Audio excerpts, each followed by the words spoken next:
guys, so we are back with more Saphiro videos. So, change of ownership. Sam is now the owner of the Drift Missle Saphiro.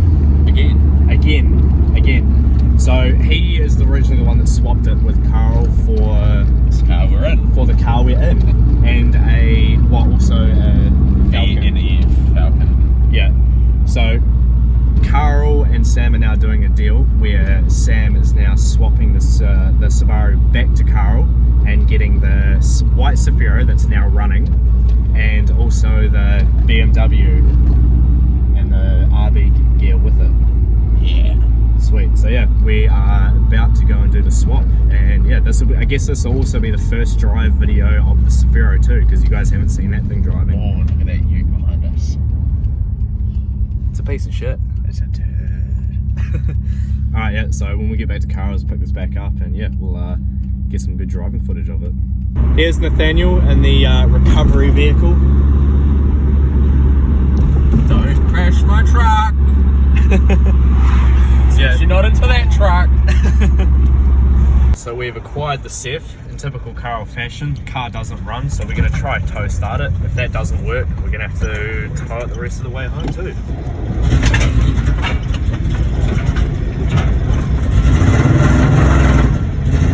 I think it's flooded. Starts though. Start again.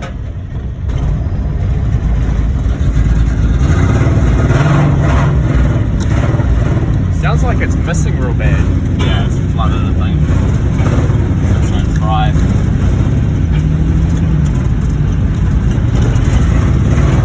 Try and keep it running.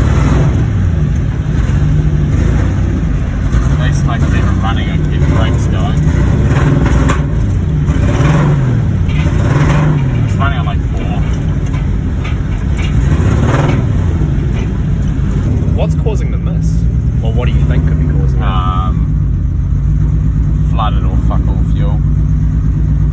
Or he's probably like, if he's kept cranking it after the airflow meter's fallen off, then it's gonna flood.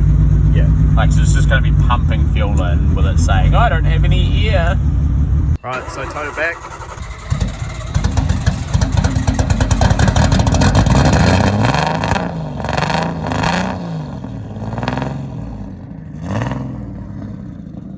This thing's loud. What?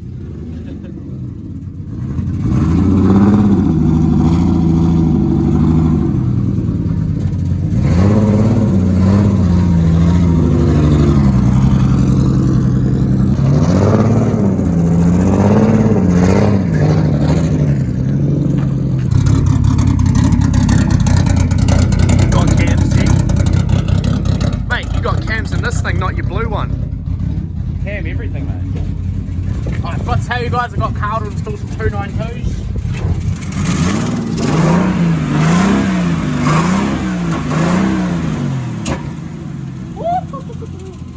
It sounds like it's running better, but it's still missing. Yeah, but it's like picking up on what it was. Yeah. Oh, there's 15 battery. Oh, the alternator works. Because remember, before it wasn't even idle. Now it's sort of ugly. On 5. What are you doing there? I am wiring up. Well, I can go which one's going to which side.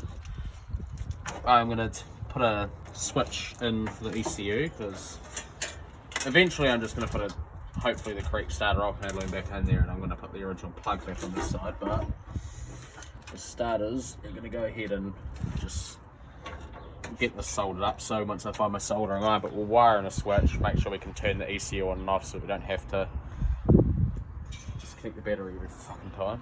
There, we'll figure out which cylinder's flooded or which cylinder's not firing. And then take it for a mang. Yeah. Get a pipe for there that we can put the idle air control back into.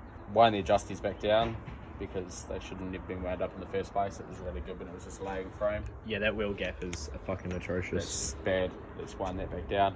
So let's get it running good on 6 again and figure out. For a skid. Yeah, he said he felt like it was free boosting, so we'll put a boost gauge in as well. Update, wires have been ran into the cabin. And what are you currently doing? Just putting some connectors on the end. Got this old switchboard I just had left over out of the S13 Ute. Crimp these on, one onto each wire obviously, and then we'll plug the switch on, and that'll tell us whether we can turn the ECU on and off manually instead of having to disconnect the battery. You'd be surprised how long people piss ass around to do jobs like this, which we're about 7 minutes into this job so far. Yeah, this is Carl talking about. It's probably me beforehand too. I did tell him I'd give him a hand with doing it, but Update, it's working. car dies, car no start, flick switch on, car run. With backhands, G.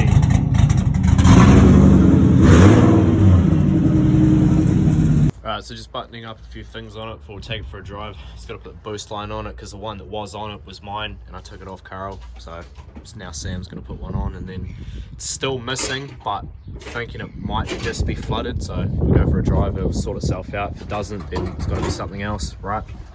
Yeah. Alright, here we go. First drive. Fingers crossed.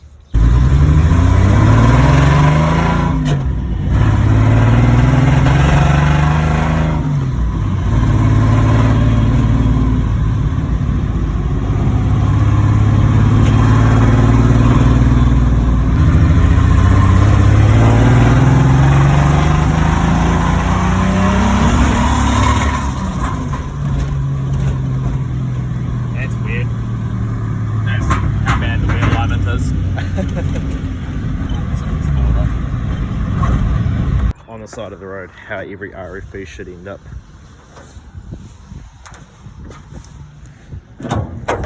Yep.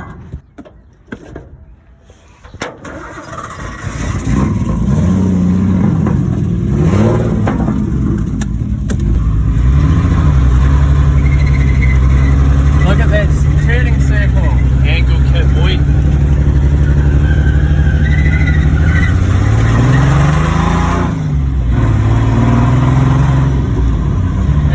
Tidying up this afternoon, but wheel alignment's gonna be the biggest thing. Yeah. Yeah, work out that miss, get it running happily on 6, get it boosting properly, get a wheel alignment, take it to that for it. Yeah. And you'll actually get the work done. Yeah. I might actually even look into getting new adjusters for it.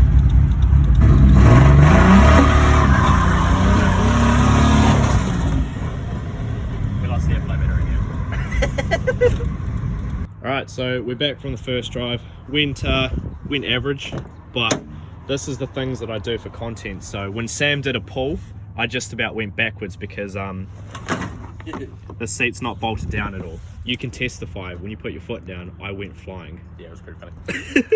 Alright, so it's still got a miss.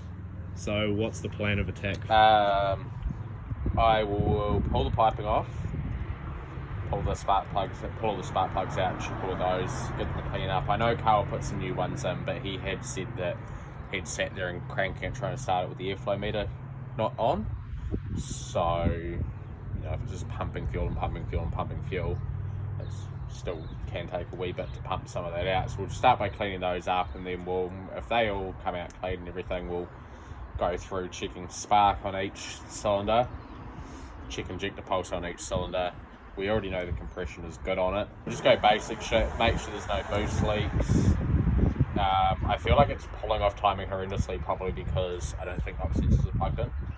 So we'll get a knock loom on there and plug knock sensors in so the ECU can read all those as doing what they're supposed to do. Just go through, it's just the basic stuff, make sure we've got injector, make sure we've got spark, make sure we've got fuel going in. So once all that is done, this will be getting taken to Kaikoura, and we're going to do some drifty boy stuff. Yeah, so we'll get it going good, get a wheel alignment on it because it needs a wheel alignment. The wheel alignment on this is fucking atrocious. It's atrocious. So yeah, get it going, man. Slap a wheel alignment on it, take it to Kaikoura, go from there. Alright, so quick little update on Sam's 30 det. So after the video that you guys saw with this and the other 30 det Seth, Sam decided that he wanted more power because 600 isn't enough already. So Well, I wanted more power anyway. As you can see, turbo's off. Turbo's up at whole set with Steve Murch. It's getting 63, 67 wheel upgrades. So billet wheels, housings machined, all that sort of stuff. New seals, new bearings, rebuild it all while it's there.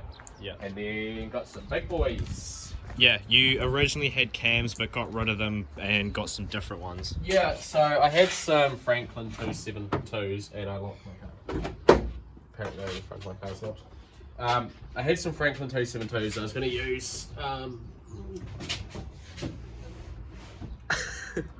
And then I decided they don't have enough lift. They were 8.9 or 9.1 lift. So I got in touch with Josh at Calford, who Josh did all my valve springs and everything for me. So he's sorted me out with these. It's a nice 262 intake, 272 exhaust, 9.35 exhaust, 9.3 lift on the intake. So with all of this, we should see just upwards of 750. And you're also going to be putting some wide body guards on this so you can fit a better tyre and get some actual traction. Yeah. And for all those people that are on the internet claiming to know my car that it makes 250 horsepower, That one dude. when I did the tune at 600, I basically refused the dyno sheet because I wasn't interested in the point was I don't have to prove to anyone what the car makes. Yeah. The car speaks for itself. Like anyone who's seen the car in person, obviously things can look a lot faster or a lot slower in videos. Things tend to look a lot slower in video, and I can tell you that fourth gear, being in this thing, putting your foot down, it starts spinning the wheels, and that doesn't happen unless you're making some pretty decent power. Yeah, it starts wheel spinning at 100k an hour. Yeah. Which we're hoping it'll start doing in fifth now. But I will get the dyno sheet this time. Well, you guys can look forward to this thing again. There will be many videos of this coming out with 750 horsepower. It'll be good. Yeah. Alright, look forward to the white Ceph as well. That'll be coming up soon, going to Kaikoura. And yeah, that'll probably be it for this one. Don't think there's really too much else we can film. But yeah, alright, later.